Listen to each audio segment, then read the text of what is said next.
संसदको बहसको यो महत्त्वपूर्ण समय यसको कुनै अर्थ छैन, यसको मान्यता छैन भने यसलाई यसो भन्न सकिन्छ, यो हामी 275 जना मध्ये कसले चाहिँ राम्रो बोल्ने भन्ने यो वक्तृत्व कला प्रतियोगिताको रूपमा हेर्ने हो भने मात्र हो, नत्र चाहिँ सच्याउनु पर्छ, सच्चिनु पर्छ भन्ने लागेको सरकारलाई छ। र रचनात्मक प्रतिपक्षका हिसाबले यदि सरकारले त्यस्तो भन्छ भने यो विश्वाससहित म आफ्ना केही विचार र सुझावहरू यस सदनमा राख्न चाहन्छु। तपाईहरुले यो 30 वर्ष के गर्नुभयो, कसो गर्नुभयो भन्ने कुरा बुझ्नका लागि एकपटक कान्ति बाल अस्पताल जानु होला, सरकारी कुनै अस्पताल जानु होला,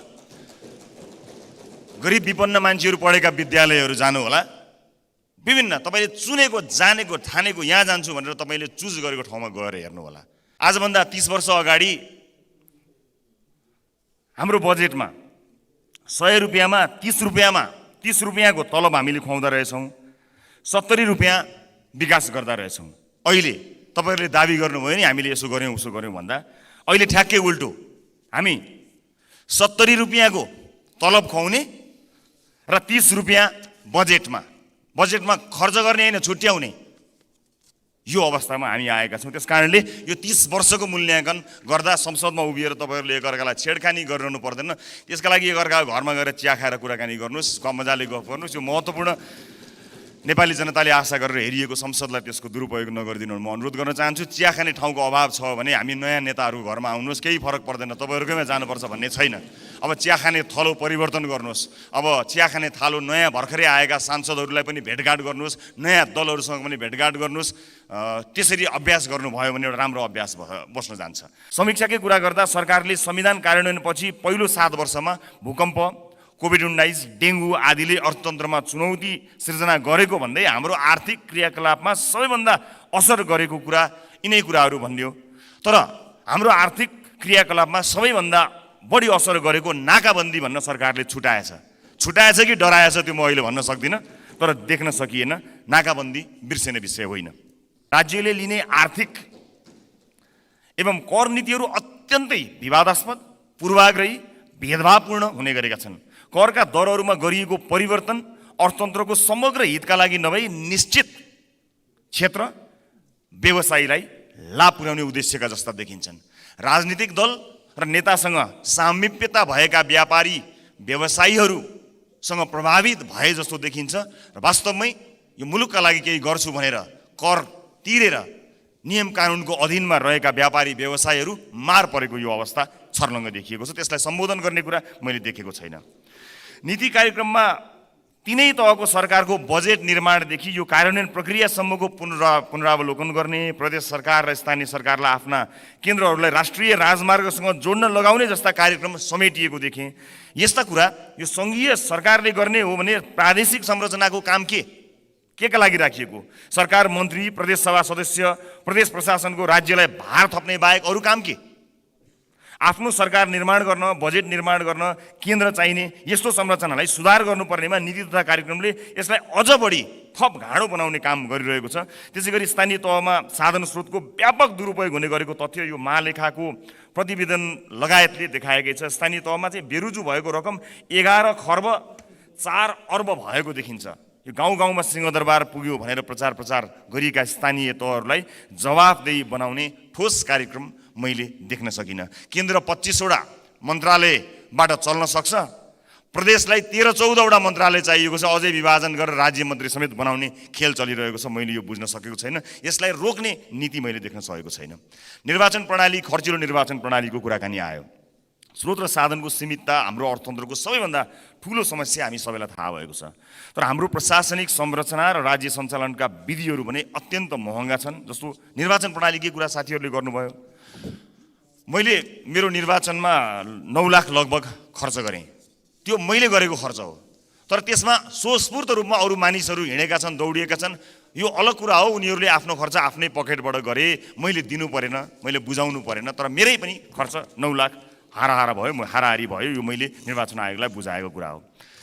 तर यहाँ सबै त उपस्थित हुनुहुन्न, सम्झेर छातीमा हात राखेर भन्नुहोस् त, यो निर्वाचन प्रणालीबाट कयौँ पार्टीहरूमा टिकट पाउनका लागि कति पैसा बुझाउनु पर्यो, त्यो टिकट प्राप्त गरिसकेपछि चुनावमा जान कति पैसा खर्च गर्नु पर्यो, कति बुझाएर प्राप्त गर्नु पर्यो। अनि त्यो पैसा कहाँबाट असुल उपर हुन्छ?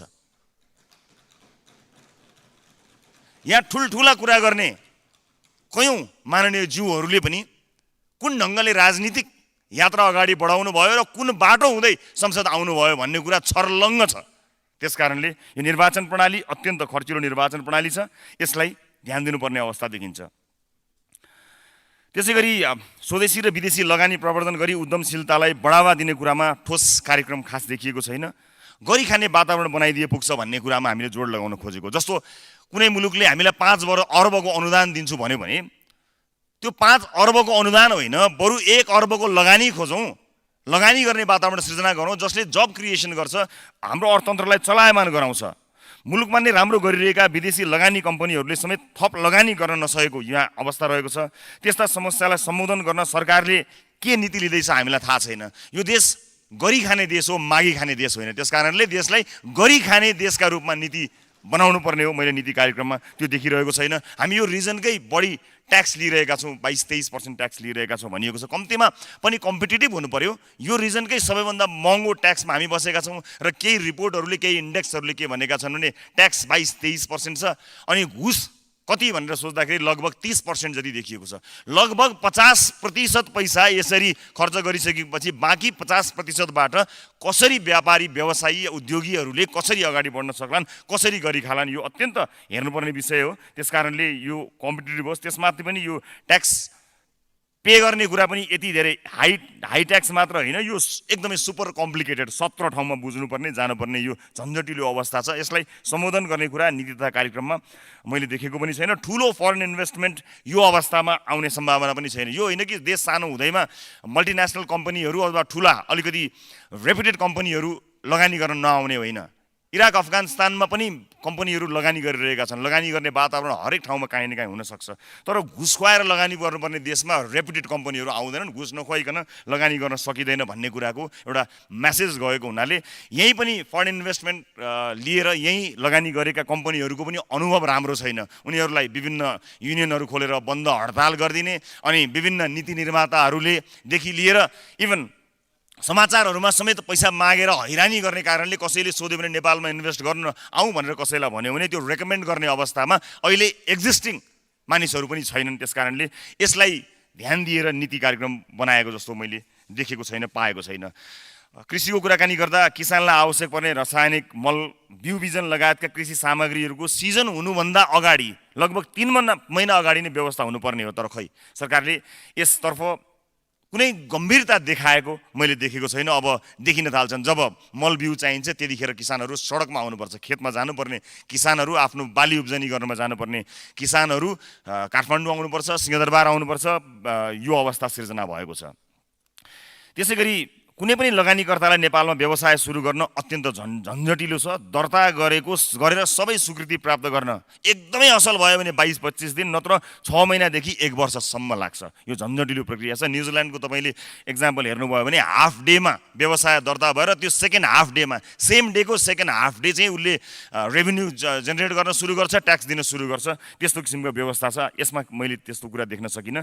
यस्तो आर्थिक स्थितिमा सरकारले कमसेकम पनि 70-72 घन्टामा नै व्यवसाय दर्ता गरेर त्यस पछाडिको घन्टामा आफ्नो व्यवसाय सुरु गर्न सक्ने वातावरण बनाउन सक्नुपर्ने थियो, त्यो गर्न सकिएको छैन। निजी क्षेत्रको मनोबल अत्यन्त खस्किएको छ। तसर्थ सबै सरकारवालाहरूबाट अविलम्ब सकारात्मक पहल भएन भने यसले अर्थतन्त्र, राजस्व लगानी, रोजगारीमा ठुलो नकारात्मक प्रभाव पार्नेछ र सोको प्रभाव देखा पर्न समेत थालिसकेको छ।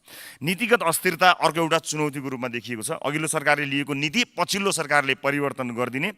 विद्युतीय गाडीकै कुराकानी गरौँ, करका दरहरू 2 वर्षमा 3 पटकसम्म हेरफेर हुनु एउटा उदाहरण मात्र हो। राज्यले लिने नीतिमा स्थायित्व भएन भने उद्यमी व्यवसायीहरूको मनोबल खस्कन्छ। यो कुरामा ध्यान दिएको देखिँदैन। अर्को 1800 किलोमिटर चाहिँ खुला सिमाना भएको मुलुकमा उच्च दरमा राजस्व लाग्ने वस्तुको आयातमा प्रतिबन्ध लगाइएको छ। तर प्रतिबन्ध लागेका ती सामान बजारमा छाप्ती पाइएको छ। हामीले यसै पनि देख्न सक्छौँ। यसबाट एकातिर राज्यले पाउनुपर्ने राजस्व गुमाइरहेको छ भने अर्कातिर अनधिकृत कारोबारीको मनोबल बढिरहेको छ। कानुन सम्बद्ध व्यवसाय गर्ने व्यवसायीहरूलाई चाहिँ त्यस्तो किसिमको वातावरण सिर्जना गरिएको छैन र पैसा कमाउनु, व्यापार व्यवसाय गर्नु र उन्नति गर्नु भनेको लगभग व्यापारीहरूलाई चोर डाका को संज्ञा दिइएको छ, त्यो एउटा अपमानित वातावरण सृजना भएको छ। जसले चोरी गरेको छ, ठगी गरेको छ, राज्यले आफ्ना नीतिहरू मार्फत, कानुनहरू मार्फत उसलाई कानुनी दायरामा ल्याओस्, नत्र व्यापारी व्यवसायीले आफ्नो व्यापार व्यवसाय 2 गुणा 4 गुणा 10 गुणा बढाउन सक्ने वातावरण सृजना होस्। जसले गलत गरेको छ ऊ कारबाहीको दायरामा आओस्, तर जसले काम गरिरहेको छ उसले आफ्नो व्यवसाय बढाओस्। त्यसका लागि देखिँदैन यो अनुगमन गर्न जाने अनि दुःख दिने। त्यो अनुगमन भनेको अनुगमन होइन, दसैँ तिहारतिर चाहिँ खर्च लिन जाने, यस्तो किसिमको हैरानीले गर्दाखेरि व्यवसायीहरूलाई मार परेको अवस्थालाई यसलाई चिर्नको निमित्त सरकारले ध्यान दिएको छैन। आज कुनै पनि व्यवसायीले दसैँ तिहारमा कर्मचारी या अनुगमनकर्ताहरूलाई कम्तीमा पनि 1 बोतल रक्सी नबुझाइकन सुख पाउँदैनन्। यो अवस्था सिर्जना भएको छ। यो लाजमर्दो अवस्था हो। अनि नेताहरूको संरक्षणमा जानुपर्ने अवस्था सिर्जना भएको छ। कुनै पनि व्यापारी व्यवसायीलाई कुनै अमुक दलको नेताले संरक्षण गर्ने होइन, देशको नीतिले संरक्षण गर्ने हो। उसका घर कोठामा चाहेर जाने होइन, राज्यको नीतिले उसलाई संरक्षण गर्नुपर्ने हो। तर आज दुर्भाग्य व्यापारी व्यवसायी उद्योगपतिहरू आफ्नो फ्याक्ट्रीमा भन्दा नेताको कोठाचोटामा जानुपर्ने बाध्यता अवस्थामा सिर्जना भएको छ। यो अन्त्य गर्ने किसिमको मैले यसमा देखेको छैन।